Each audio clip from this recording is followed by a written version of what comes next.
Hauzik Akoi Taragani Tushuba Manipur Bidhan Sabagi Mikangi Pol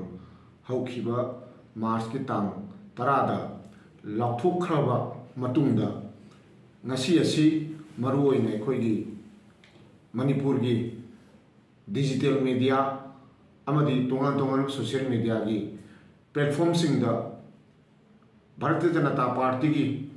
Manunda Bharatiya Janata Party gi vote Karaklaba MLA Kuntraga Nithoi gi Manunda Adugumlaba digital media Amanatak Ani Tongan social media gi platform singda gi Bharatiya Janata Party gi legislature wing gi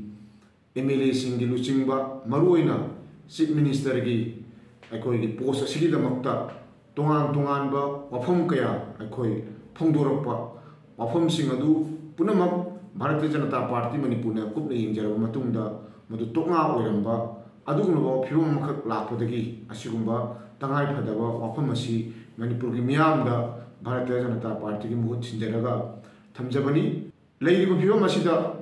Bharatiya Janata Party na nakal ama natraga nakal ani natraga group ama natraga group ani thokduna karibu makhal gi kem toba MLA isingi soi khomba chaksa hajana ba leader singi support toba nakal amada natraga amada masing asuk leire tara manga leire tara tre leire haiba wafam amatta aikoi hojik phawbagi leite leishu leiroi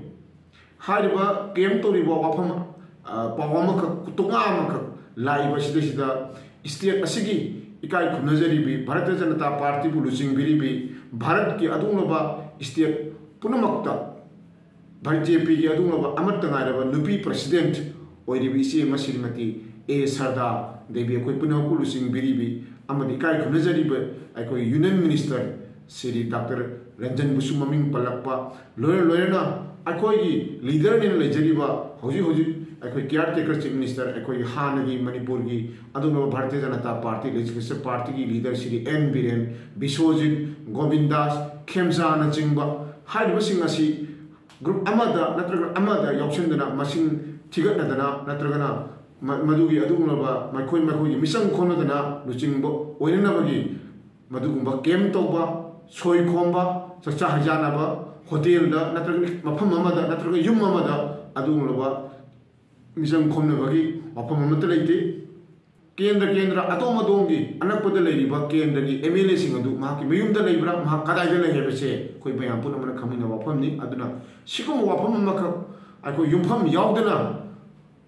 Miam, the Saman of Ponder, BJP Manu, the Saman of Ponder Monda, Adunaba digital media, social media, platform Kreda, Putorapa, Patorapa, Amaris Handorapa, say, Live Tivani, Mashi, the Widanaba, Miam, the Taza Vidanaba, BJP Manipur Pradeski, Mahut Chinjaraga, Miam, the Kokmana, Wapamashi, Tamjari, I call you leader, BJP legislative party leader, Embassy, central leadership now. Bharat ki Adunaba, national leadership now, BJP national leadership now, Taria Tara Tona, Munna, Kanara Matunda. Kanan oigedagi haibadu aikoi march ki tang tarama pan gi mamang da koi lepkadabani masigi damakta Bharatiya Janata Party na aikoi Manipur state na national observer aduga Manipur gi election in charge oibiki basing aikoi harau tarama oknaba aikoi ngaijari